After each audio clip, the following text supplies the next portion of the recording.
entails, and that's what the process entails from what I've articulated from the very beginning. Thank you. Afternoon. Good afternoon.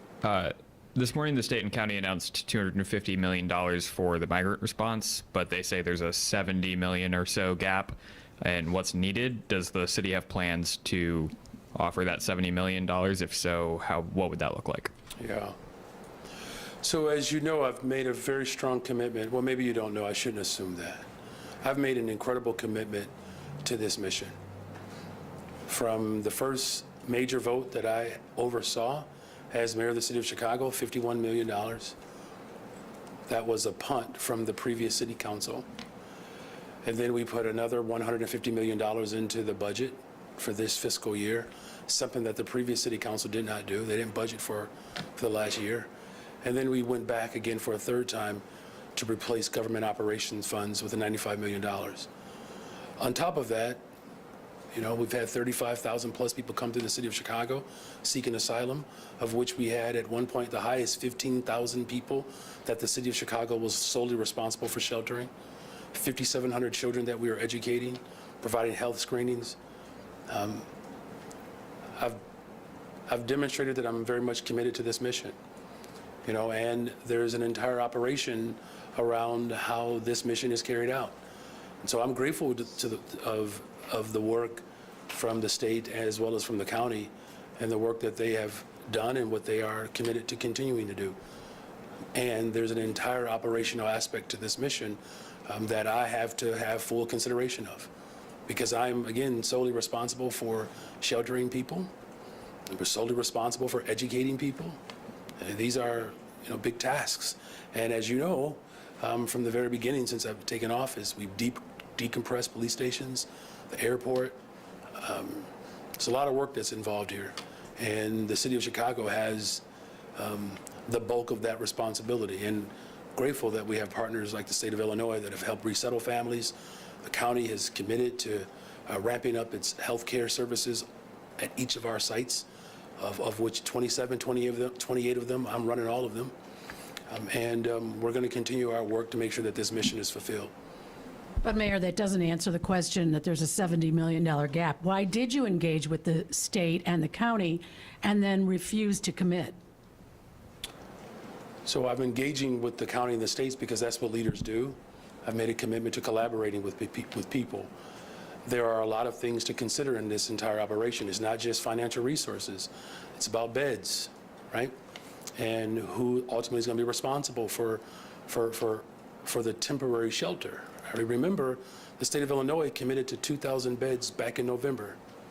And we are still working out and fleshing out the details around that, because look, this is a very comprehensive approach. So this is not about my commitment. If anybody questions I'll say it like this: I don't believe anybody in Chicago is questioning my commitment to this mission.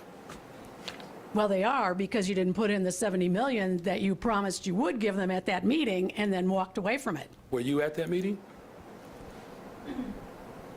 So you're making an assertion that I made a promise. Were you at that meeting? So $150 million in my budget, $51 million from the first vote that I oversaw when I became mayor, another $95 million to make sure we close out this last fiscal year.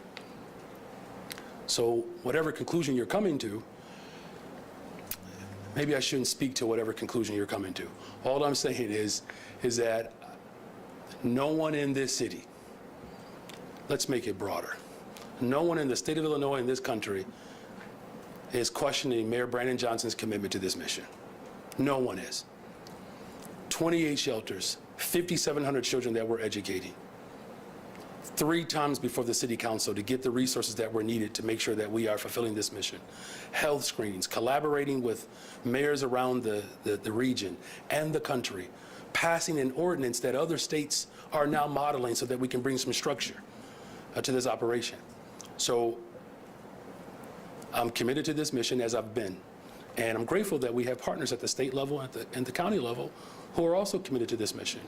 And it's a mission of care, as well as a mission that requires a real holistic response to this crisis. And I'm grateful that we have two leaders at the state and the county level that are committed to it as well. Good afternoon, Mr. Mayor. Good afternoon. My question is about the First Police District Council, which has been operating with only 2 district councilors since last May. In November, you rejected the CCPSA's recommendation of Marcel Bright, and your office asked the CCPSA to put one of the other 2 initial names forward, which they did. It's now been 3+ months since then. Why has there been a delay in making that nomination, and when do you expect to do so? So I've made a recommendation, and we want to get it right. Look, I know that the people have gotten maybe accustomed to things being done in a very rash way. Like when you shut down 50 schools overnight, or shut down mental health clinics, or shut down, hold on, I got you, man. You've asked your question. And what I'm simply saying is that I know that people have become accustomed with decisions being made in a way that, quite frankly, have been quite frankly sloppy. We've hurried up to pass deals for parking meters and skyways and public housing. Where has that gotten us? So you have a thoughtful mayor. That's what you have. And so there's a recommendation that has been provided, and so now we're moving forward. When will you move forward with that? I've already made my recommendation. Yep, so you'll see that shortly. Thank you. Mr. Mayor, I'm sure you heard the criticisms today of the current process as far as police discipline, with the police board making its decisions behind closed doors. Are you open to a more transparent process for these police situations? Do you have one in mind? And what would you like to see come out of this debate? Yeah. Well, let's start with the last question of your 3. What came out today was a vote, and the city council once again rejected the arbiter's decision. So that's thing 1. As far as do I have ideas, of course I'm working collaboratively with our police superintendent, as well as our police officers, as well as the community, which includes the faith community, community-based organizations, to come up with ways in which community safety do not have to center around policing alone. And then for your first question, as far as, the best available transparent process is the one that we're speaking of today. Now, is there room to continue to transform? Absolutely. I mean, you also heard not just the criticism, but you also heard the real life stories of individuals, men and women who have been tortured by law enforcement, and we're still paying the price for that, and so are these individuals who've been deeply traumatized. You had one individual spoke of a case, that was 4 or 5 years old, and we haven't settled the fact that the painful past that this city has endured around policing. It is incumbent upon all of us to ensure that people feel served and protected, and to have a transparent process that allows for, again, the most egregious accusations, to have a transparent, open process. That's what the outcome that we want. And if there are ways and ideas that you all have that can make for a better, stronger, safer Chicago, leave your suggestions with Ronnie. But if there were no changes, you'd be okay with that? Thank you for your questions. That was a question. You asked 3 of them. This is your 4th one. I've already answered them, okay? Thank you. It's a pretty important question. Hi, Mayor. Hey, I reported this week that just less than 30% of the city's ARPA dollars have been spent through the end of 2023. Does that present a political problem for you as you ask voters in just a couple of weeks to raise the city's real estate transfer tax to fund services to help Chicago's unhoused, when there's millions of dollars that the city has earmarked and appropriated for just that purpose that has not yet been spent? so first of all, I'm going to spend all that money. I can assure you that. And we're going to make sure that the communities who've been impacted the most by gross disinvestment, that those dollars reach those communities. As you also know, I've committed $250 million to the unhoused. For the first time in the history of Chicago, we're going to have a chief homelessness officer to make sure that resources actually get to the neighborhoods and to the people who are most impacted by, unfortunately, the long history of disinvestment in this city. So we're going to spend the ARPA dollars. Our budget director, as you may know, came with me from the county side, and we're taking those best practices that we developed on that side of the building, and we're certainly going to implement them here.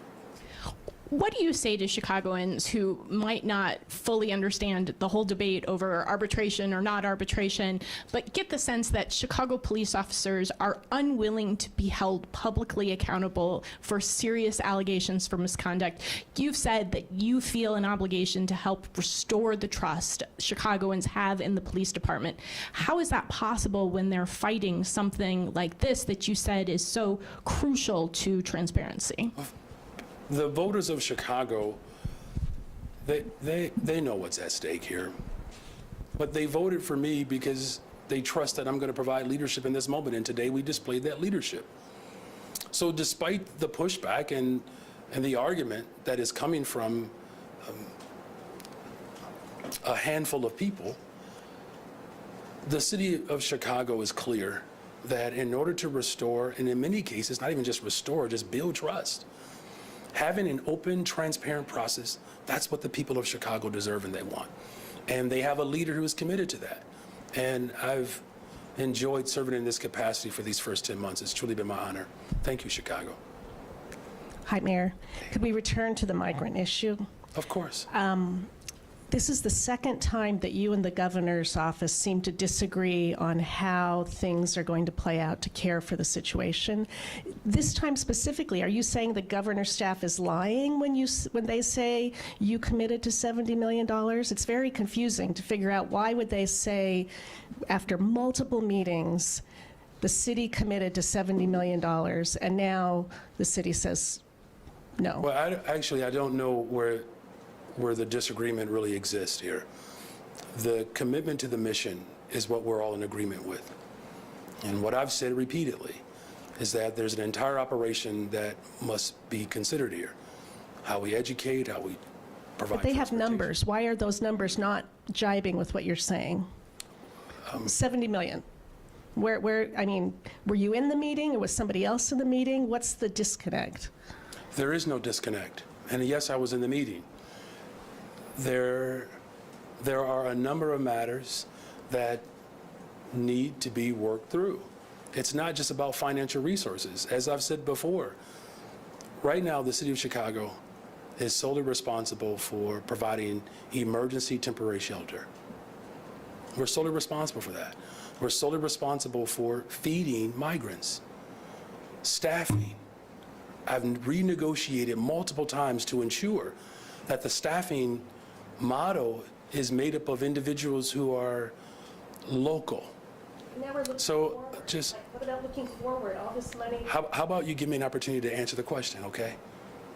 Just be patient with me. It's a virtue. There's 9 of them, by the way. I think I said 7. There are 9 fruits of the Spirit and 9 gifts of the Holy Spirit. So my pastor challenged me on that. So in order for us to move forward, we have to understand what we're doing right now. That's called smart leadership. Now, I know people just want to rush to judgment. I get that. But I have the responsibility to make sure that we build an operation that is built around people's humanity. And that's why I'm speaking specifically about how we house migrants, a temporary emergency shelter. Remember the state made a commitment to 2,000 beds back in November. Do you remember that? Yes. All right. So all of those details are still being worked through. It's not just simply about finding financial resources. It's about building an entire operation.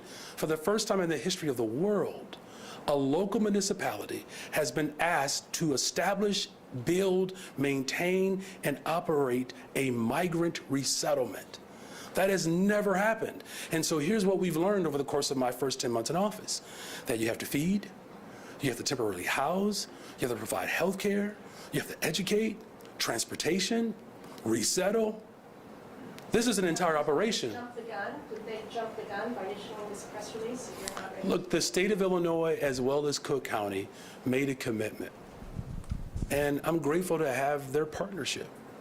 That's a good thing, you all. The state of Illinois, Cook County, the city of Chicago, all working together to respond to this international crisis that, quite frankly, everybody knows is a federal responsibility. And so has it placed some stress on our local municipalities? Of course it has. But this is not something that has broken our spirit. It hasn't. And so we're going to continue to work with every single level of government, including the federal government, because they are solely responsible for this. This is not just simply about what the state does, the county does, or the city does. This is about who should be doing what. And the federal government continues to sit on their hands while democratic cities are being overwhelmed because someone is using people as leverage. And we all know who that person is. Mayor, I hate to continue to pound on this issue, but you're committed to the mission. You've said that over and over again, but the mission requires money to make it happen. There's $71 million out there that still needs to be covered by the city. Is the city going to fund that money to do your part of the mission? So I'm going to continue to do my part of the mission. I am. But And- we're talking about the money, Mayor. Can you Okay. please just answer the issue whether there is going to be 71 committed by the city to cover the city's part of the mission, or are you saying, no, the Fed's got to cover that? $51 million I went before the. Mayor, we heard that. Can you please answer the question? but- Well, I'm asking a question that I'm not getting an answer for. Well, I'd like to, if we could get an answer to whether 71 million will be committed by the city for this part of the mission after the state and the county committed theirs, yes or no? so I've appropriated $51 million from the very beginning. I took that first vote. No one had to stand next to me. I did it. I then appropriated another $150 million and then went back again for a third time for $95 million. There's an entire operation that we have to consider here. Now, look, I know you want to have a petite form of a debate, but there's a broader context here. The broader context requires us to see the full operation in its totality, and that's what I'm doing. Thank you. I'm also going to ask about the migrant crisis, but also touch on Heather's reporting as well. So you have about $400 million left in ARPA funds. I know that the city has said previously that you don't plan on spending any of that additional money on the migrant crisis like you did with that $95 million. But I mean, again, why not just go ahead and spend that money on the migrant crisis now? Like, is there a political debate within City Hall around doing that? We have not debated how the rest of the ARPA dollars should be spent. What we have discussed, however, is that the ARPA dollars have an opportunity to reach communities that have been historically disinvested in. And So- that's what my commitment is with the ARPA So dollars. what does that mean exactly? Because I feel like what you're alluding to is maybe the fight that's gone on in city council, which is that communities that have historically, not been invested in have been Chicago's existing Black and brown communities. And it feels like maybe once again, this is pitting funding against Chicago's existing Black community and these new migrants who are coming in. Yeah.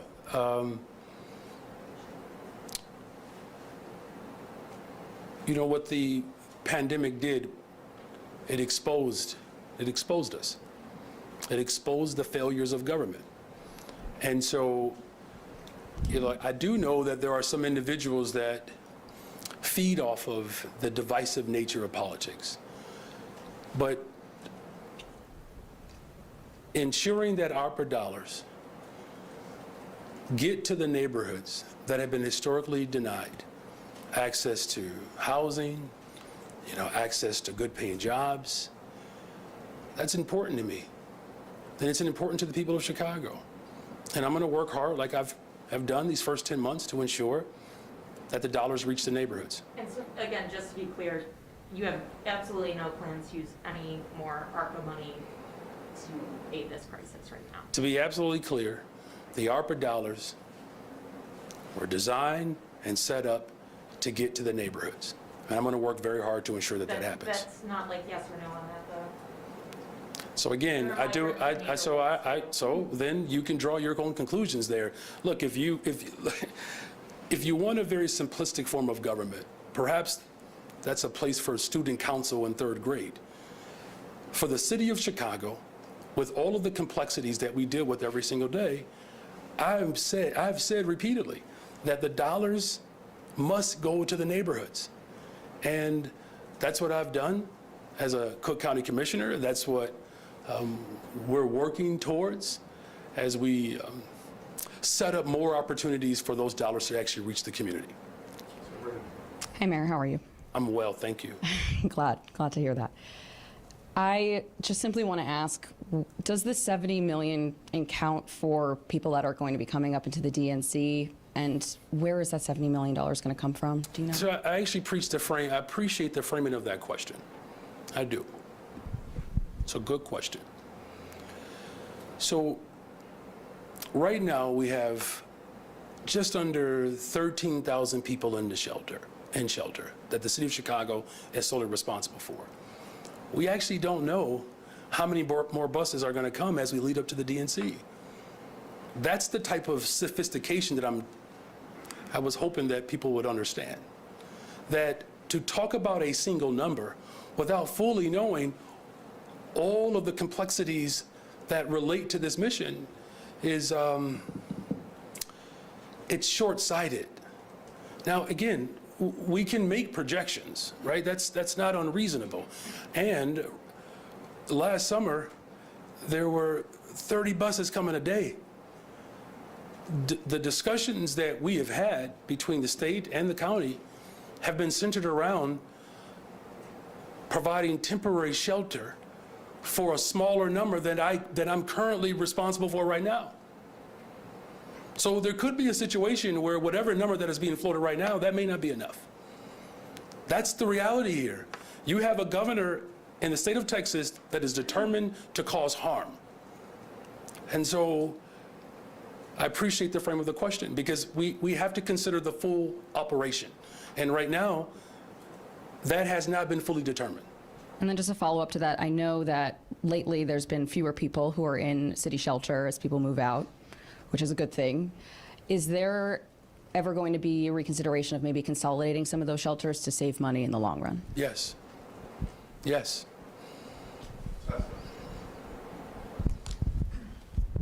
Hi, Mayor. Of that state. Hi, how you doing? Good. How are you? Wonderful, thank you. Of the state and county funding, the state said the $102 million would be proposed in the governor's fiscal year 2025 budget proposal. You know, what will the city do until then? Is the city dollars currently budgeted? Is that enough to last the city at least through July, or do you anticipate funding will run out before then? Well, as it stands, I think everyone has reported on the number that I've made available of what we're spending per day.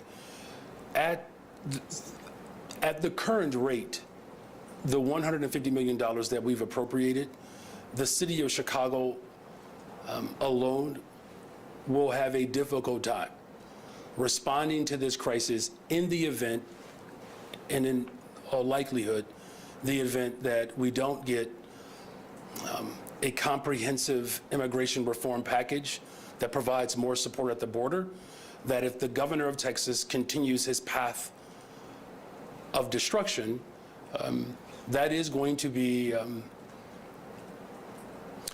incredible burden for the city of Chicago. And so you're absolutely right to raise that. And, you know, again, my responsibility at this point is to do our very best with the resources that we have to continue to provide this operation and this mission with a real humanitarian approach. And we do need the federal government to do more. We do. And again, I'm grateful that the state of Illinois and the county are going back, well, at least in the case of President Preckwinkle, going back to her body. I do appreciate that. And I do appreciate that the governor is willing now to go to his body directly. But, you know, our conversations are not over. We're going to continue to have conversations so that we meet this moment. Also, you know, on the Bring Chicago Home referendum, you know, opponents have been arguing it could deter new construction and new housing from being built. To combat that, one researcher, he suggested that for the first sale of a new development, that be exempted from the tax applying if it occurs within the first 10 years of construction. Do you support adding exemptions like that to try and ensure housing continues to be constructed as well? You know, I'm not familiar with that particular proposal. You know, what I will say, though, is, look, everyone knows, what's at stake here. And what's at stake here is the fact that we have a crisis that has been unaddressed by previous administrations. And my administration made a commitment to address the unhoused crisis in Chicago. When you have 1 in 4 black children in the Chicago public schools will experience homelessness over time as a Chicago public school student, that's unconscionable. And so making sure and ensuring, much like what I've already done by, we're going to hire really soon a chief homelessness officer, $250 million into the unhoused, making sure that we're putting dollars towards violence prevention. It's a holistic approach, and building more affordable housing. All of that is a part of my plan as mayor of the city of Chicago, of which we're already moving in a very aggressive way to ensure that that plan comes to fruition. And in the instance of this particular ballot referendum, 93% of people will actually have a tax reduction. 93% will have a tax reduction. 70% of those who are unhoused in the city of Chicago are black people. Like that's not okay. So I do appreciate whatever spirit in which this person is looking to provide perhaps other possibilities, but the main goal is to address the unhoused in the city of Chicago. And I made a commitment to doing that, and I've honored my word. Because I believe it's important that as mayor of the city of Chicago, you honor your word. And everything that I said I was going to do, I've done it. I believe in telling people the truth. Hi, Mayor. Hi. A lot has been made about whether Chicago police will be prepared for an end to the ShotSpotter technology. Can you talk about what steps you've taken or what steps need to be taken in detail to prepare police officers for that change whenever it does happen? Well, Superintendent Snelling and I have been in constant conversations about this form of technology. And so, as far as the specific details at this time, I don't know if I want to go into those specifics right now, but what I can say is that I've been clear from the very beginning that ensuring that public safety is met with the full force of government. Our community safety plan, which focuses on people, places, and partnerships, and our Deputy Mayor Garen Gatewood has done an amazing job bringing people together. What we're ultimately preparing for, and without getting into too many of the specifics, what does community safety look like without just simply a police response? Because we're asking police officers to do too much. And that's why we're working with the business community, the philanthropic community, community-based organizations, my administration, to fund critical services to ensure that we're preventing violence. Because that's the ultimate goal. We don't want to just simply react to something that happened. We want to prevent those acts from happening. You all know I live on the west side of Chicago, Austin, beautiful community, and the first mayor likely in the history of Chicago to wake up in one of the most violent neighborhoods in the entire city of Chicago. No one thinks about this more than I do. And so we're working with the superintendent to build out our strategy, as we've already laid out our public safety plan, a community safety plan, but build out a strategy that moves us away from this particular form, but also looking towards the future. And the future really is going to require a full force, a comprehensive approach to address this matter. The last thing that I'll say is the ultimate plan is we have to do in the city of Chicago what safe cities do around America. And the safest cities in America all have one thing in common. They invest in people. That's the full strategy, to invest in people. That's why in my budget, I added an additional $76 million to youth employment.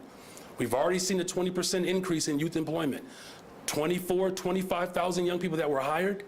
We're going to hire additional 4,000. So we're going to get close to almost 30,000 young people that we're hiring this summer.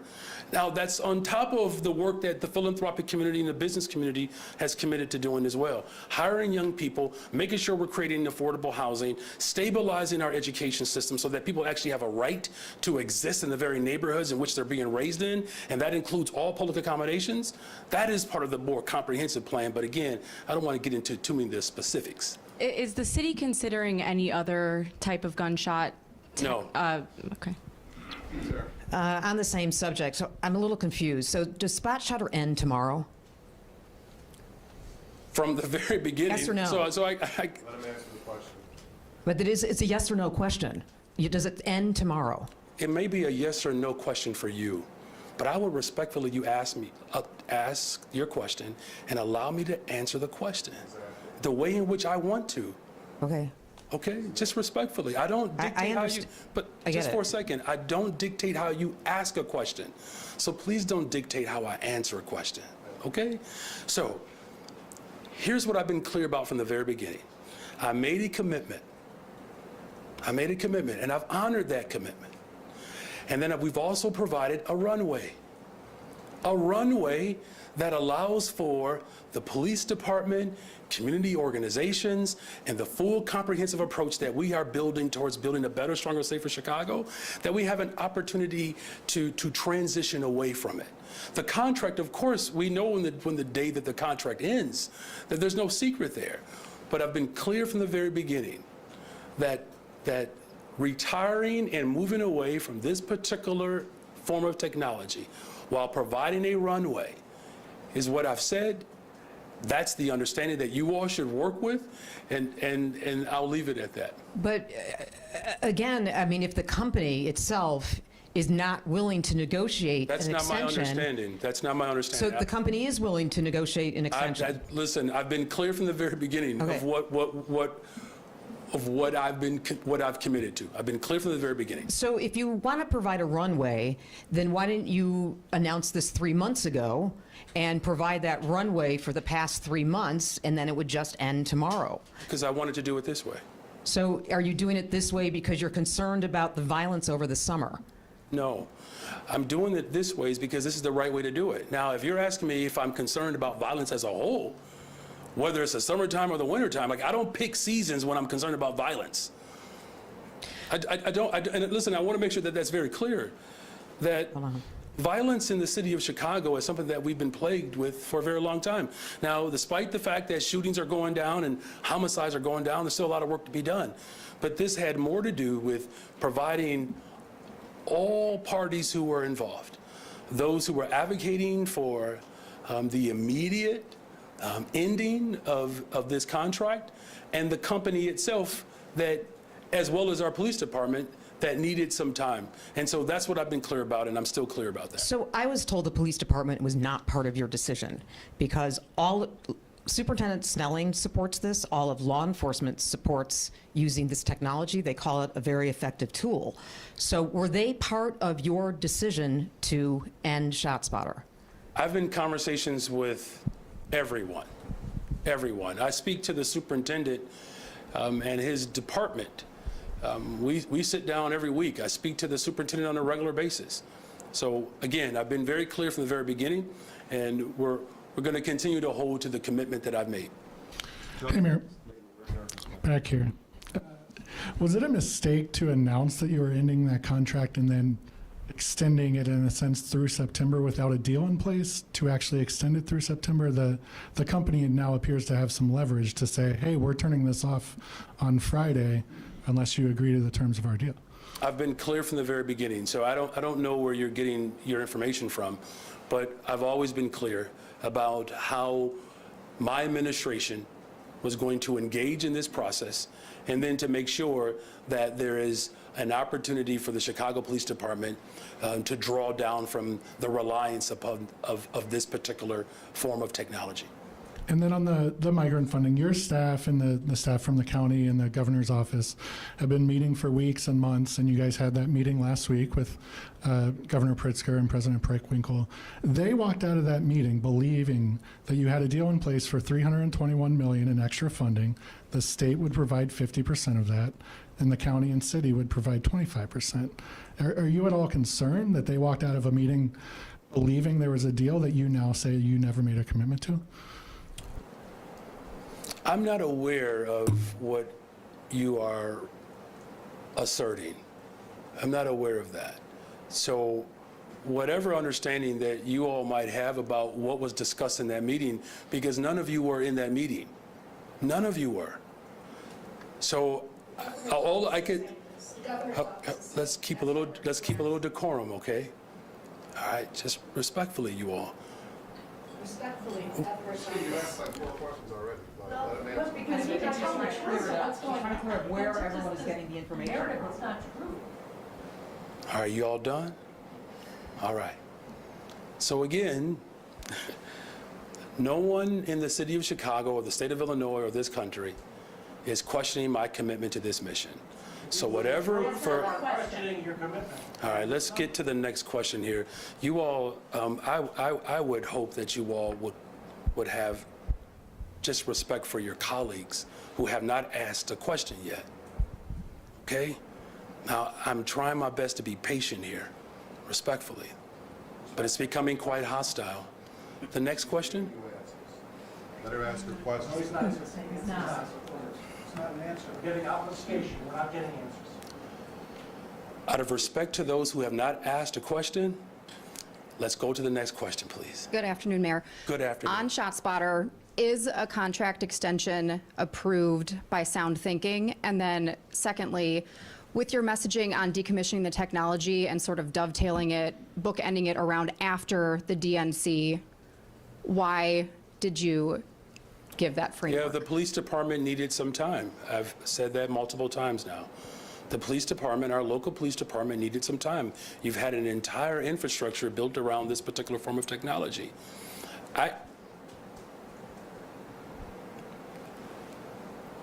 I believe that's what the people of Chicago want from their mayor. Look, again, I know there's been very abrupt decisions that have been made historically. I'm working hard to avoid that trend. Maybe it just shows a loving, caring side that maybe people are not accustomed to. There were people who believed one particular way and people who believed another particular way. I brought those interests together. And so I've been clear from the very beginning that moving away and transitioning out is what I've made my commitment towards. And that commitment is still in place. I think we hear you there, but this runway that you want, has Sound Thinking agreed to it? I've been clear from the very beginning. And I'm still clear. Those conversations that we've had over time have led us to this decision. And so I'm clear about the decision and we're going to hold to it. Hey, Mayor. Good afternoon. Hey, good afternoon, Jay. Hey, so just to clarify on that last question, so Sound Thinking has agreed to an extension here? One more time. I've been clear from the very beginning. I've been clear. And so you have... I understand. We wouldn't be asking the question over and over again. What you're asking him is about something South. She has something. Okay, just hold on a second, Ronnie. Just hold on a second. Jake, I'm going to answer your question. We're going to try to stay focused here, despite the disruption. When I've had conversations with those who operate and run ShotSpotter, from the very beginning, we were clear about what I've already announced. That is still in place. What I said and what we're doing, what I've been absolutely clear about. Providing this extension in this runway, it provides our law enforcement with time to move away from a system that they've relied upon for a very long time. And I believe that's a sensitive, right thing to do. Good afternoon, Mayor. I'll be Good quick. First question, if the city isn't considering a gunshot detection alternative to ShotSpotter, then what should replace it? Will it still be a form of surveillance technology? Well, and thank you for that question. As I've said, the violence that we experience in Chicago is horrific. And though shootings are down, homicides are down, there's still a lot of work to be done. My plan and my vision for the city of Chicago is comprehensive. It's going to take more than what has been done to get to the results that I'm committed to see come to fruition. And so investing in people is our best pathway forward. Now, are there other technological advances, that I may not be aware of that provide a non-police response to respond to emergency? Because 40% of the calls that come through are mental health crises. There could be some forms of technology that can give us a response so that EMT can show up and mental health crisis providers can show up. I'm not aware of any. But again, the approach here is to build a comprehensive approach. And that's what we've done. And so I don't want us to fall into the trap and the behavior of old, where we only look at policing as the only form to build a better, stronger, safer Chicago. And on the subject, sorry. No, it's your turn. On the subject of migrant funding, how much runway does this $250 million give the city's shelter apparatus? Specifically, does it stave off the chance of budget cuts or shelters closing mid-year? Well, as I've said before, we have to size our shelters that allow for the financial restraints that I've been very clear about. Is this going to help us? Absolutely. But the goal is to ultimately challenge the federal government to do its part, because local municipalities are not designed and built to be able to hold this type of operation. So the support that we are receiving from the state and the county, and all the support that we've received up to this point, the people of Chicago are very appreciative of it. But it's really going to take the federal government to really do what it's done in the past with other crises of this magnitude. And so that's what our work we have to continue our work to ensure that the federal government does its part. Did you But have another ballpark, question? end of summer? Oh. Will it last until the end of summer, do you Well, think? again, I appreciate the question. This was asked earlier. Look, the governor of Texas is determined to cause chaos and harm. So it's a fair question. What I can tell you, though, is because there are things that we cannot control. And those things that we cannot control are in the state of Texas. And so depending on what the federal government is able to do to provide more border support, that ultimately will determine what our capacity ultimately is, and then how much runway, as you're asking, will those additional resources provide us. All right, is that everybody? Thank you all very much.